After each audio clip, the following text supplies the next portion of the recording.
After swallowing an aspirin tablet, it will go on a journey through your digestive system. Absorption. The tablet will travel down the esophagus into the stomach, where it is dissolved into much smaller particles.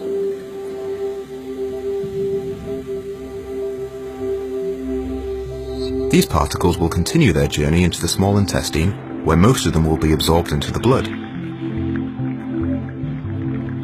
The small intestine walls, also called lumen, are lined with tiny villi which stick out to provide a large surface area for the nutrients inside the food to be absorbed.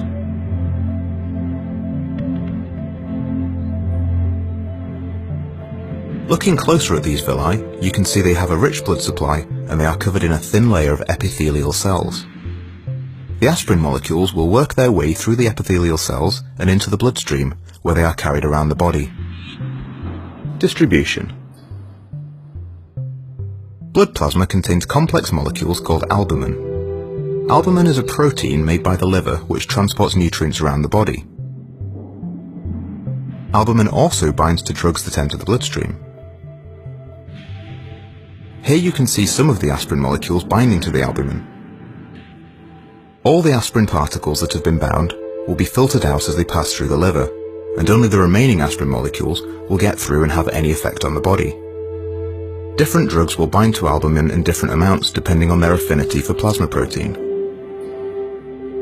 The next stop on the journey is the liver. The aspirin-rich blood will enter the liver through the hepatic portal vein at the bottom, and it will exit at the top via the hepatic vein. At this stage, even more of the aspirin will be removed through a process called first-pass metabolism. The liver's job is a bit like a filter. It will metabolize drugs before they reach the rest of the body. It does this in a few steps. Phase 1 metabolism. First, aspirin is hydrolyzed, breaking off ethanoic acid and leaving behind salicylic acid. This salicylic acid isn't water-soluble, so it can't be excreted in urine yet. Phase 2 metabolism. An ionized group is then added to the salicylic acid, forming glucuronide, which is water-soluble and can be excreted in urine. A lot less of the aspirin will continue its journey onto the rest of the body, including the site of the pain. Only 68% of orally taken aspirin will have any effect at all, because of all the filtering that the body has done.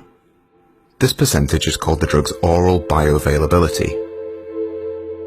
If drugs are not administered orally, e.g. intravenously or buccally, then they can bypass the small intestine and liver, so none of this filtering takes place, and they have 100% bioavailability.